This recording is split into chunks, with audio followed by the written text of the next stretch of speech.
po, tinuro sa atin yung first two chapters nito, yung characteristic po ng isa pong matured na tao. Ano po ba yung characteristic ng isang matured na tao? Based po doon sa first two chapters na pinag-aralan natin. Una is patient in trouble. Kahit may mga pinagdadaanan, pinagtatagumpayan, siya po ay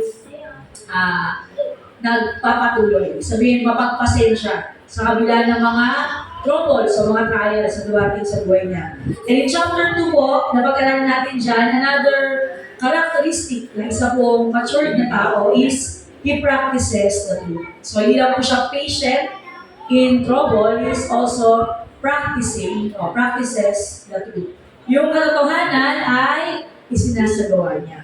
So, kaya nga tayo ay hindi lang po hearers, Joel chapter 2, di ba? Hindi lang tayo hearers, but ano po tayo? Doers. Sabi niyo nga po, hindi hearers, but doers of the Word of God. So, ayan po yung faith natin, di ba? Sabi nga, faith without work is dead. Kailangan, kung may pananampalataya ka, makikita ito sa iyong ginagawa. Ayan po. So, pangatlo po, na isang matured na believer is he has power over his tongue. Ayan po, hindi lang po patient sa trouble, hindi lang po nagpa-practice ng truth, ayan, piti-piti yan. But also, he has power. Sabi nga po, power over his tongue. Ayan. So, ang isang tao mo palang matured, meron siyang kapangyarihan sa kanyang dila. So, kaya, hindi ka basta-basta nagre-react. Ayan. So, yung sa katay mo, huwag ka mag-react agad. Ayan. Ano daw mo dapat? Pag matured yung tao, kahit anong marinig mo, anong gagawin mo? Tahimik ka lang muna. Ayan. So, mag-respond ka. Kaya, hindi react agad, respond. Sabi nyo nga, hindi react agad, kundi respond. Pag-respond, bago ka magsalita, nag-iisip ka muna. Yan. So, ang mature na tao, he has power over his tongue. Ayan po. So, meron pong isang storya dito. Meron daw pong isang member ng church na ito daw po ay grabing chikadora. Yan. O, yung term yun sa mundo, marites. Ang daming chikang dala. So, ano siya? Non-stop siya sa paggamit ng social media para lang mag-spread ng puro mga chismis o puro mga latest sa mga members sa church. Ayan. At one time daw, lumapit daw ito sa pastor niya. Sabi niya, pastor, parang na-convict na ako kasi dami ko chismis dito sa church eh. Pero totoo, hindi naman talaga siya sincere na humingi ng tawad ba. Sabi ng pastor, sige, anong plano mo?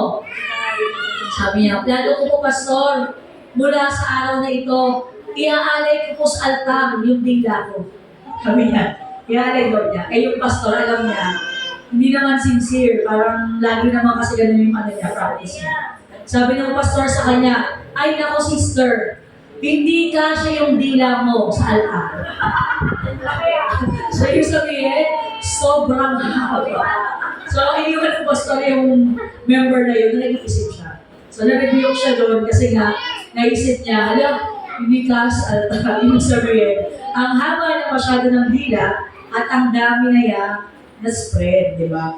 Kaya po, ngayong oras po ito, nais po ng Panginoon sa atin, gaya nga po dun sa chapter 1 ng James, sinabi po dun na gusto ng Panginoon sa atin ay swift to hear, di ba? Slow to speak, and slow to wrath. Ayan po.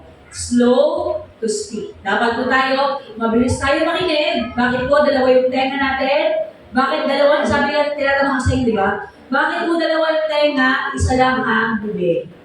Bakit po? Ayan. Ang ibig sabihin po, bakit dalawa yung tenga? Mas makinig tayo kesa magsalita. Diba? Sipin niyo po, dalawa yung bibig, isang tenga lang. Ang hirap. Ang mas madaming sasabihin kesa nakinig. Diba? So, kaya po yung dila po natin ay ginagamit yan, diba? Nais ng Panginoon na magamit yan para sa kanyang kapurihan at nais ni Lord, di ba? Kasi tandaan po natin, lahat ng sinasabi natin, one day, sa judgment seat of Christ, sa trono ng Diyos, i-account natin ang lahat ng yan. Kaya po, tandaan po natin, the power of speech is one of the greatest powers God has given us. Alam niyo po ba, bawat isa natin dito may kapangyarihan tayo? Amen? Amen. And one of the greatest powers na binigay ni Lord sa atin is the power of speech. Eh, naalala ko po si Mama dati, nag-enroll daw po siya sa speech power. Eh, maalas ako daw po yan eh. Di ba, uso ko nung araw yung mga, ano man tawag sa ganung course, yung mga short lang, parang test na sa time natin ngayon. Yung mga ilang months lang na course, kaya mga, nangyari secretarial, ganyan, mga short term lang. So, meron daw speech power doon at si Mama nag-enroll siya doon kasi gusto nga niya ma-improve yung pagkasalita niya. Pero alam niyo ba, bawal sa atin, meron tayong power of speech. At sabi sa Bible, death and life are in the power of the tongue. Imagine niyo po, bawal isa dito, may power ka na binigay si Lord at dapat gamitin mo yung power ng pagkasalita for His glory. Kasi nga po, di ba, with our tongue, nagpupuri tayo sa Panginoon. Ano ginagamit natin sa pagpupuri sa Panginoon? Dila. Anong ginagamit natin sa pangangaral ng salita ng Diyos? Dila. Anong ginagamit natin pag nag-mission tayo, di ba? Para makapag-pray, makapag-minister. Dila. So, di ba grabe yung power? What a privilege. But at the same time, di ba? Gano'n yung kadaming mga taong nasira yung buhay dahil sa sinabi sa kanila. Diba? So, gano'ng kadaming tao ang kinitil yung buhay nila dahil sa sinabi sa kanila. So, nakita po natin yung power ng pagsasalita. So, the ability to speak words is the ability to influence others. Yung halimbawa po dito sa church, paano po tayo nakaka-accomplish ng mga bagay-bagay? Like for example, yung nangyari event po, di ba? Itong nakaraan sa SL Cinema. Paano po tayo, glory to God, di ba? Si Lord ang sekreto talaga doon. But paano po tayo ginamit ni Lord para ma-accomplish yun? Di ba? May someone na nagsabi, oh, ito yung gagawin natin ha. Ito yung instruction ha. Gawin tayo instruct through words. Di ba? So na-accomplish natin yung mga bagay-bagay kasi nga po, yung ability ng pagkasalita ay ability to influence others. Paano ka nasama sa church na to? Kasi niyaya ka. Paano ka niyaya? Sa pagsalita. Uy, sama ka dun. Like, isa kay si Lord at Ate Isel, di ba? So, Sister Ruby. Kaya po nakakatawa yung testimony niya kung hindi ko narinig last time. Nakaka-bless lang po kasi si Sister Ruby nga po, yan, training ako po si Sister Ruby sa Japan. Nagkaroon po siya ng moment sa kanyang buhay na kailangan niya mag-decide kung saan ba siyang church talaga mag-commit. Ayan po. So, may isang mega church at ito nga po Send the Light, yung pinag-pray niya. And ano yun po, sabi niya kay Lord, Lord, kung talaga, kasi by month of May po talaga yung pinaka-pinag-pray niya kay Lord. Sabi niya, Lord, kung talagang kalooban mo sa Send the Light ako, kahit isa lang, mamaya, kahit makapagdala ako ng isang soul sa Send the Light. Kumbaga, kung makapagdala po siya, before po, I believe, bago matapos ang month of May, ay Send the Light talaga. Kumbaga, yun yung sabi ni Lord sa kanya. Pero just to confirm, nakakatawa po, nakapunta po si Ate Isel sa church. May 31. May 31, dahil ako noon, bago, yun po yung all-night prayer natin. And kaya nag-testimony si Ate Isel, akala ni Ate Isel, siya rin nagpapasalamat kay Lord sa buhay ni Sis Ruby. Dahil nga, na-invite siya dito.